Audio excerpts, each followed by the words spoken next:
It's always awesome when you leave out a polish when you are beginning your spamathon for the week, so I do apologize about this. This is the incredible polish for Paws charity polish for Royla this month during the pre-order. If you haven't checked out my latest video, please go do that. This is Let's Be More Trash Can and Less Trash Can't, described as a ghostly gray base with purple to silver shifting shimmer. This is inspired by raccoons, and $6 of every bottle sold will be donated to Wild Care of Oklahoma. More information on that can be found on Royla Lee's website. Let's Be More Trash Can is a softer type of finish. I would describe it as a pearlescent type of shimmer, and I'm going to suggest going up to 3 light coats and a glossy top coat.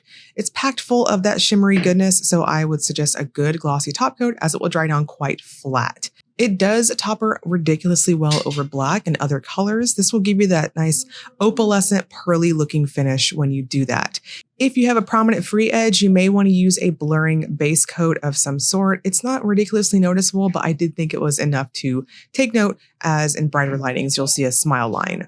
Be sure to go back and check out my Royla Lee video that I posted yesterday to see the rest of the goodies during this pre-order. The pre-order is going on for another week, so don't miss out.